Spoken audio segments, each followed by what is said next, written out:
Overflows. Mystery of the union of inner man and inner woman.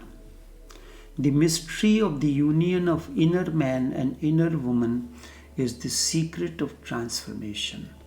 If these two energies are not balanced, it creates distortion, disturbances, and the problems that West is facing of gender crisis is the outcome of the imbalance between inner man and inner woman.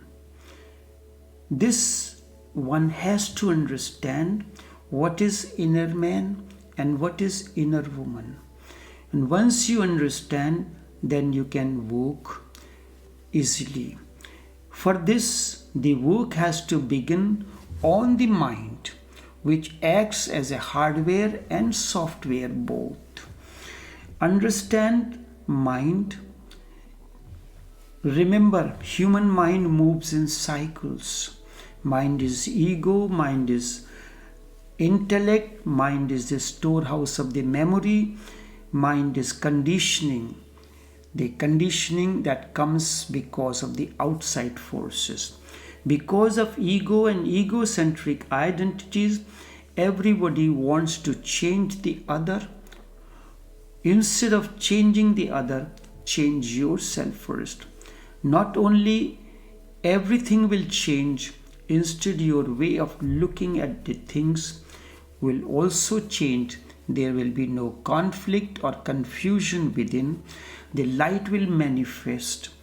Let us understand the nature of the human mind.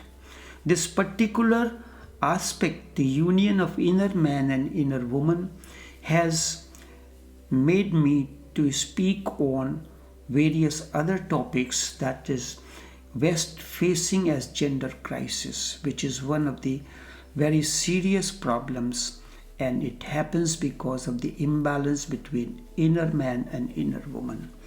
Mind has four states. The waking state, which is comparable to conscious mind. The sleeping state with dreams, which is parallel to unconscious mind. The dreamless sleep, which the West has yet to find and know. And lastly, the fourth, the real waking state. The second, in the process of transformation, disappears first, which is this sleeping state or dreams or unconscious or a state of ignorance. Then the third stage disappears, dreamless sleep, which the West has yet to know. And finally, in the last, the first state disappears, but only one stage remains in the final analysis, and that is fourth. In the East, we call this fourth state as Turiya. Turiya simply means the fourth, that which is you are born with this and you remain with this. Gurdjieff calls this as fourth dimension. We have given various names to the three stages. First is Jagrati, or so-called awakening. Second, Sopan, the dream. The third is Susupti, the dreamless sleep. For the fourth, the East has not given any name. It is nameless reality because you can never get rid of it. All those three were not part of your nature. They were imposed layers by the society and your conditionings. But the fourth you bring with you when you are born, and when you die, you take it with you. Fourth is you. And unless you discover this, all sort of distortions, gender crisis, the emotional crisis will remain part of your life. Those three were like three rings of experience surrounding you. The fourth is the center. Unless you reach to the center, you will simply revolving like the ring roads around the city. So these three stages are like three rings or ring roads. It is different way of saying the same thing, that reaching the fourth you become enlightened, you become integrated, you become one within. There is no disturbance of any kind then. You become awakened one. If I tell somebody you are going in circles, what does it mean? It means you are not getting anywhere.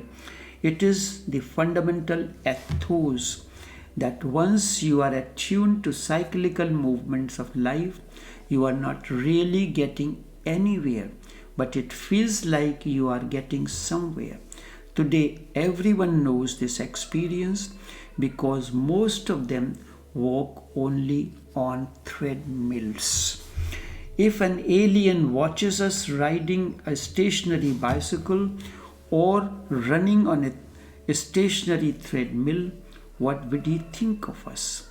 So cyclical movements signify physical existence.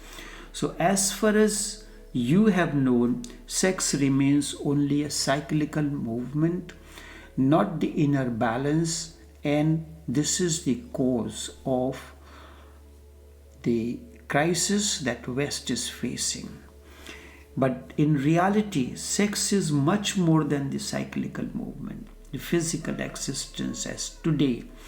Fundamental physics is talking about it. Forever the yogic science has been saying this for a very long time. It is a minuscule of the larger space.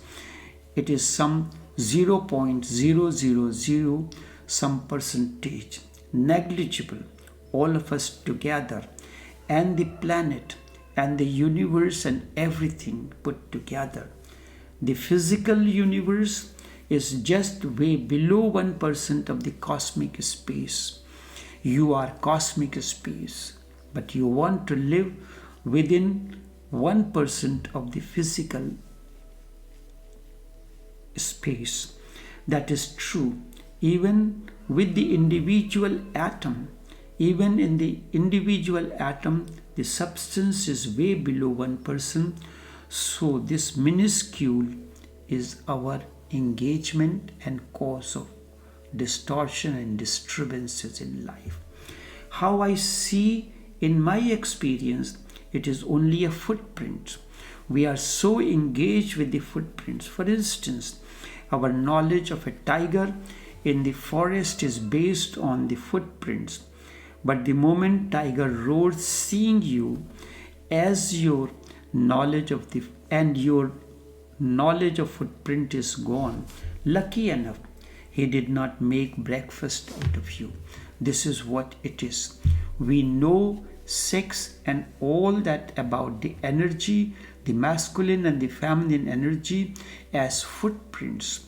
The moment the energy surfaces, we do not understand, we do not know how to manage it for establishing the harmony within, and that creates the problem.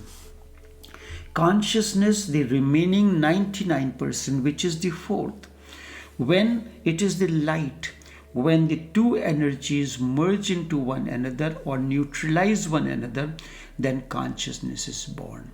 When the negative energy, the feminine and the masculine energy, interacts with one another and neutralizes, that moment light comes in, and that light is consciousness, which is 99%.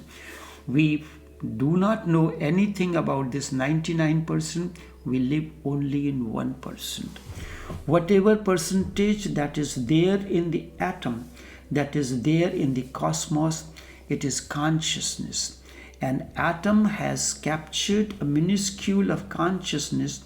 You and me have captured the largest among compared to any other creature on this planet. That is why we are at the peak of evolution, that we have captured the largest. But time we know only of our involvement with cyclical movements, only 1%. We understand our nature, our reality only 1% and remain unaware of the 99%.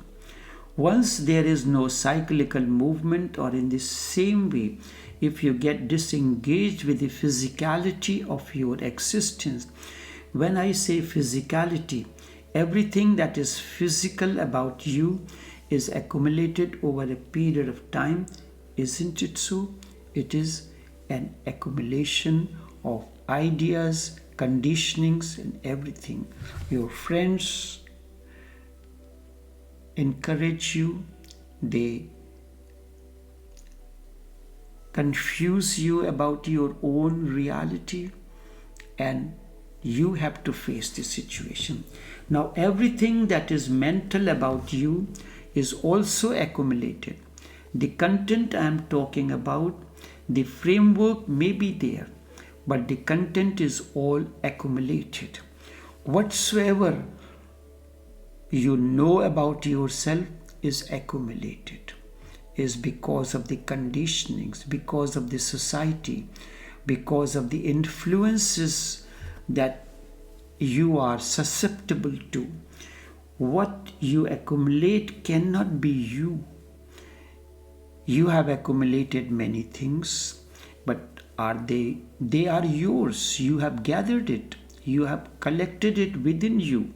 But certainly it cannot be you.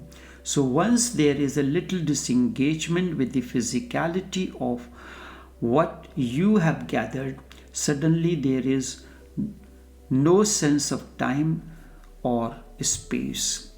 What is now is then. What is then is now. What is here is there. What is there is here. Everything gets like this. It is very beautifully explained by Adi Yogi, the first yogi nearly 15,000 years ago. He said this. His disciples quizzing him, what is the nature of existence? Where does the cosmos begin? Where does it end? He laughs at them and says, I can pack your cosmos into a single mustard seed.